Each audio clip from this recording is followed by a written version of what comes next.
शुभ प्रभात। भारत में नवरात्रि क्यों मनाए जाते हैं? और एक नहीं, कितने मनाए जाते हैं? 3 मनाए जाते हैं। शरदकालीन नवरात्रि भी है, इसके बाद फिर चैत्र मास में नवरात्रि आएंगे और एक गुप्त नवरात्रि आएंगे। क्योंकि भारत क्या है? शक्ति का उपासक देश है। भारत क्या है? शक्ति का उपासक देश है।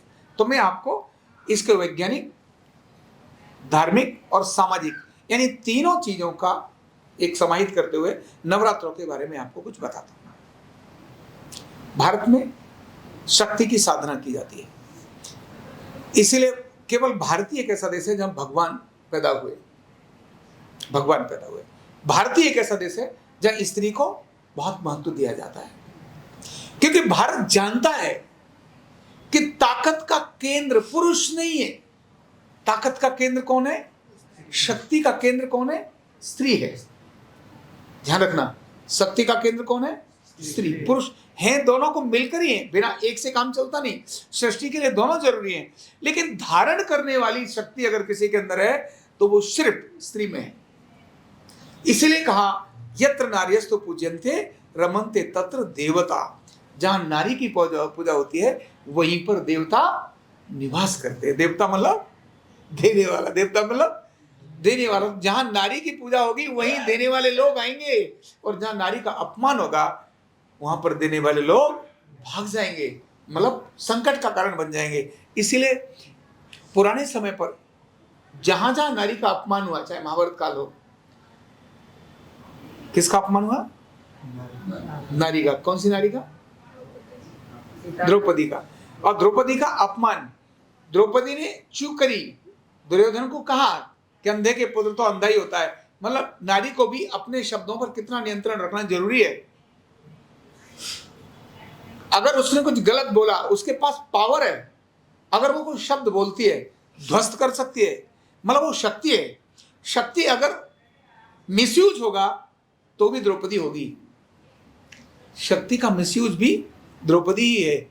उन्होंने अगर शब्द नहीं बोला होता तो उसके मन में उस समय पर जिद नहीं आती दुर्योधन की, लेकिन उन्होंने शब्द बोला। पर फिर भी भरी सभा में एक स्त्री का अपमान किया गया, इसके कारण से महाभारत हो गया। और कंस का भी, उसने एक कन्या को मारा, इसलिए कंस का सारा सर्वनाश हो गया, है ना। यानी नारी का जहां जहां अपमान हुआ वहां पर सर्वनाश हो जाता है। कन्या के प्रति सम्मान। तो भारत क्या है? शक्ति की साधना का देश है, और शक्ति की साधना स्त्री रूप में बहुत अधिक होती है। शरीर, मन और भावना, यानी शरीर और मन की तीनों की, मतलब शरीर की, मन की और आत्मा की तीनों की अगर शुद्धता देखें तो वो इस साधना से होती है। शक्ति का संचय करने के लिए सबसे अधिक समय भारत में कॉमन मैन के लिए दिया है। एक तो होता है ना कि ऋषि मुनि जाकर पर्वतों पर साधना कर रहे हैं, कॉमन मैन को कहा नहीं भैया तुम साधना करो। और साधना मतलब किसके स्वरूप की? एक देवी स्वरूप की साधना करो। इसीलिए 9 स्वरूप को अलग अलग 9 स्वरूप देवी के प्रस्तुत किए और उनकी अलग अलग साधना करी। इसका वैज्ञानिक कारण क्या है? वैज्ञानिक कारण क्या है कि पराक्रम अगर आपको करना है तो आपके अंदर ऊर्जा का बहाव एक दिशा में चाहिए। पराक्रम अगर करना है, पुरुषार्थ अगर करना है, जैसे रावण को मारना है तो राम को शक्ति चाहिए, ऊर्जा चाहिए। तो ऊर्जा किससे आएगी? साधना से आएगी। साधना मतलब किसकी? शक्ति की साधना। तो 9 दिन शक्ति की साधना करेगा तो ऊर्जा आएगी। ऊर्जा आएगी तभी पराक्रमी बनेगा। तो भारत दुनिया में पराक्रमी है, उसका आधार है क्योंकि भारत किसका पुजारी है? शक्ति का पुजारी है। भारत कहता है हृदय में हो प्रेम, लेकिन शक्ति भी कर में प्रबल हो। बाजू में ताकत होनी चाहिए, हृदय में प्रेम होना चाहिए। यह सफलता मंत्र है, करना इसी की साधना है। तो इसलिए शक्ति की उपासना करना बहुत आवश्यक है। तो शक्ति की उपासना के लिए यह प्रक्रिया डाली। 9 दिन करना है, उपवास रखना है, फिर मंत्रों के स्मरण करने से, मंत्रों के जाप करने से शरीर के अंदर और मन के अंदर, यानी हमारे जो 5 कोश हैं उनके अंदर अद्भुत प्रकार का शक्ति जागरण होता है। अब मंत्री तो है ना। अब जब हमारे पिताजी, मेरे पिताजी क्या करते थे, सांप ने काट लिया, उन्होंने मंत्र बोला, यहां से ऐसे किया, जहर इधर नहीं आएगा, इधर ही चला जाएगा। मंत्री तो बोला, उन्होंने वो ज्ञान मुझे भी दिया। और अगर मैंने कहीं वहां एक ऐसे रेखा खींच दी रेखा खींच दी, सांप उसके अंदर प्रवेश नहीं करेगा। केवल मंत्र ही तो बोला, आपके दांत में दर्द हो रहा है बहुत ज्यादा, और वो एक मंत्र ऐसे बोलते थे, उधर बिठाकर 3 ताली बजाते थे, आपका मंत्र दर्द गायब हो जाता था। मंत्र बहुत अद्भुत हैं। और आप जितनी सारी एक्टिविटीज भारत में दुनिया के अंदर देखते हो, भारत के ऋषि लोग अपने मंत्रों द्वारा बहुत सारी चीजें क्रिएट करते हैं दुनिया के अंदर।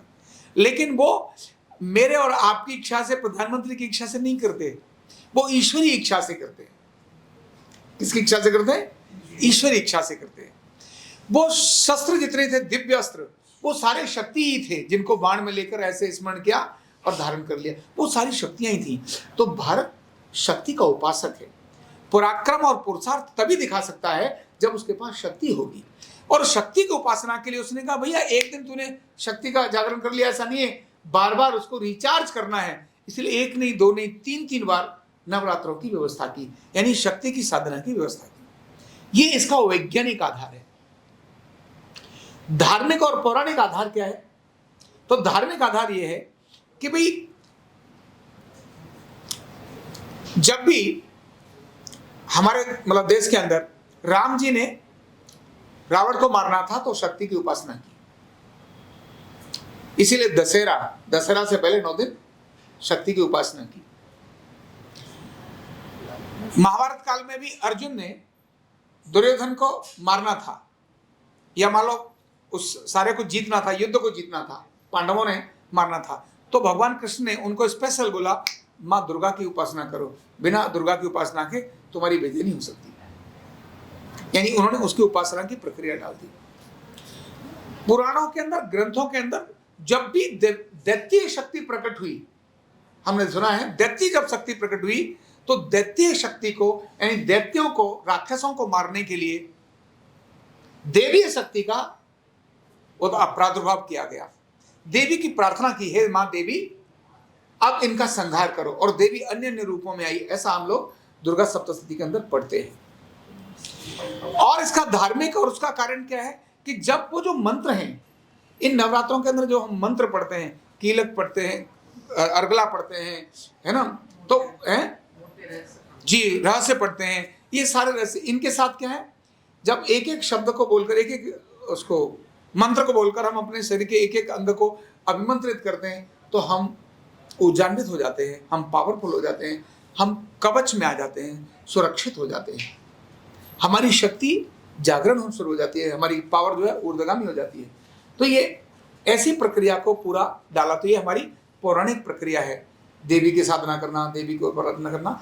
लेकिन सामाजिक प्रक्रिया कैसी डाल दी हमारे महापुरुषों ने कि एक उत्सव बना दिया नवरात्रि का, यानी शक्ति साधना का भी क्या कर दिया, कॉमन मैन के लिए उत्सव बना दिया। केवल ऋषि होंगे और वो जाके पर्वत पर साधना करेंगे, ऐसा नहीं है। कॉमन मैन सब साधना करेगा, तभी पूरे देश की विजय होगी। लेकिन स्त्री के रूप में और भी 2-3 चीजें हैं, जैसे हम इसको धरती कहते हैं। धारण करने की ताकत स्त्री में ही है, धारण करने की, यानी धारण कर सकती है किसी भी चीज को। गर्भ धारण करती है, धरती हम सबको धारण करती है। उत्पन्न करने की ताकत, पैदा करने की ताकत पुरुष में नहीं है, स्त्री में है। पुरुष में नहीं, स्त्री में है। ममत्व तो स्त्री में है, मां। इसीलिए जितने शब्द अगर देखें, प्रकृति क्या है, स्त्रीवाचक है। अग्नि क्या है, स्त्रीवाचक है। विद्या क्या है, स्त्रीवाचक है ना, स्त्रीलिंग है विद्या। तो ये जितनी सारी चीजें हम देखें, प्रकृति है, सृष्टि है, धरती है, ये सारी चीजें स्त्रीवाचक हैं, क्योंकि वो धारण करती है। और मां शब्द अपनी अपनी कंप्लीट शब्द है। मां कहते ही व्यक्ति को, यानी हर व्यक्ति जो भी सृष्टि में पैदा हुआ है वो किसी मां से पैदा हुआ है, चाहे कोई पशु हो, चाहे पक्षी हो, चाहे कोई अन्न हो, कुछ भी हो, XYZ, वो सब मां से पैदा हुआ है। यानी भारत के ऋषियों ने देख लिया कि मां बहुत महत्वपूर्ण है, मतलब स्त्री बहुत महत्वपूर्ण है। तो स्त्री की साधना, यानी देवी की साधना करने से सारी सृष्टि में पावर आती है। इसीलिए नवरात्रों की व्यवस्था कर दी, और कैसी अद्भुत व्यवस्था कर दी, अलग अलग रूपों के साथ साथ। यानी जिसको आप मां देख रहे हो उसका आप सारी जिंदगी सम्मान करो, इसीलिए बचपन से ही उसको प्रणाम करो। दुनिया में स्त्री को भोग का एक वस्तु माना गया है, उपभोग की वस्तु है स्त्री। अगर मैं देखूं तो संप्रदाय कुछ ऐसे जैसे इस्लाम के अंदर है, तो बच्चा पैदा करने की एक वस्तु है स्त्री, कितनी सारी संतान पैदा करती है, कितने सारे उसको कष्ट हो जाते हैं, फिर भी कोई चिंता वाला विषय नहीं होता है। यानी वो बीमार पड़ी है फिर भी 8-8, 10-10, 12-12, 15-15 बच्चे पैदा कर रहे हैं। अच्छा, कॉमन एक दो किसी को हो जाए समझ में आता है, कॉमन ऐसा हो जाता है। वहां इतना सम्मान स्त्री का नहीं है, क्योंकि पर्दा डाला है, काली है और गर्मी है, फिर भी अंदर पर्दा समझ में आता है, बाहर जा रहा है, लेकिन उसके ऊपर अत्याचार जैसा नहीं होना चाहिए। भारत के अंदर ऐसा नहीं हुआ। भारत में स्त्री को हमेशा सम्मानित किया गया, और जिसने भी स्त्री का अपमान किया उसका पनिशमेंट उसको भुगतना पड़ा। ये भारतीय, इसीलिए मातृवत पर्दा ऋषु, मतलब माता को किस प्रकार से प्रणाम करके यहाँ पर कहा जाता है। माँ यानी हमारी जो परिवार की परंपरा है, इस्लाम के अंदर चचेरी बहन से भी शादी हो सकती है, मौसी के लड़के के साथ भी शादी हो सकती है। भारत में ऐसा नहीं होता। एक व्यक्ति अनेक सारी पत्नियां रख सकता है, भारत में ऐसा नहीं होता। भारत में क्यों? जेनेटिक इफेक्ट बहुत बड़ा है, जीन्स एक अलग चीज है, इसीलिए मंदबुद्धि बच्चे होना, अंग भंग होना, शरीर बिगड़ जाना, ये जीन्स के कारण होता है। तो भारत में इन सब चीजों को देख करके, गोत्र को देख करके, परिवार को देख करके, इन सब को देख करके परिवार संबंध बनाए जाते हैं। तो भारत में शक्ति की उपासना वाला देश है, भारत देवी की पूजा करने वाला देश है। यह कॉमन मैन करे, इसीलिए नवरात्रों की यहाँ पर व्यवस्था कर दी, और कन्या का पूजन इसलिए रख दिया क्योंकि कन्या को पूजन करोगे तो उसके प्रति मरते दम तक उसके मन में, आपके मन में भाव रहेगा। और वही माँ भी है, वो धरती है, आज छोटी है लेकिन धारण करने वाली है। लेकिन कौन सी, जब कन्या पूजन करते समय कौन सी जो कन्या उसका पूजन करना चाहिए, तो रजस्वला नहीं हुई तब तक वो कन्या है। जैसे रजस्वला हो गई तो वो कन्या नहीं रही, फिर वो आपके कन्या पूजन के लिए वो पूजा के योग्य नहीं है, फिर वो विवाह संबंध और बाकी आगे संतान उत्पन्न करने के योग्य हो गई, यानी उसकी अपनी भी कन्या हो सकती है, वो इस स्थिति में आ गई। तो भारत का ये नवरात्र का महत्व बहुत बड़ा है, इसका बहुत बड़ा वैज्ञानिक आधार है, इसका बहुत बड़ा धार्मिक और सामाजिक आधार है। ये कोई केवल 4 गीत गाने वाला ऐसा नहीं है, ये शक्ति का बहुत बड़ा आधार है। तो इसलिए नवरात्रि को हम बड़ी श्रद्धा और विनम्रता से, शुद्धता के साथ मनाएं, खुद होकर भी पूजें और उसको जानें, अपने ज्ञान को जानें। अपने ज्ञान को जानेंगे तो अपने ज्ञान को मानेंगे, जब जानेंगे तब मानेंगे, तो जब मानेंगे तो जिंदगी में अपनाएंगे और उसका सम्मान करेंगे। इसीलिए हम भारतवासी दुनिया के अंदर अद्भुत हैं, भारत के लोग इसीलिए दुनिया में अद्भुत हैं, इसीलिए भारत दुनिया का विश्व गुरु है, क्योंकि यहाँ शक्ति की उपासना होती है, यहाँ नारी की उपासना होती है, यहाँ नारी का सम्मान होता है। यही इस देश की महानता है। तो नवरात्रों के बारे में जानकर ठीक से मनाएं, इसके लिए बहुत बहुत शुभकामनाएं। बहुत बहुत धन्यवाद। न्यूरोथेरेपी का कंप्लीट कोर्स सीखने के लिए जुड़िए हमारे ऑनलाइन ट्रेनिंग प्रोग्राम से और जानिए करीब 100 बीमारियों का इलाज बिना दवा और बिना मशीन के। इस न्यूरोथेरेपी ऑनलाइन ट्रेनिंग प्रोग्राम से आप घर बैठे बन सकते हैं गवर्नमेंट सर्टिफाइड न्यूरोथेरेपिस्ट। रजिस्ट्रेशन के लिए नीचे दिए गए नंबर पर अभी कॉल करें। और हाँ, हमारे वीडियो को लाइक करना, शेयर करना और चैनल को सब्सक्राइब करना बिल्कुल भी ना भूलें। धन्यवाद।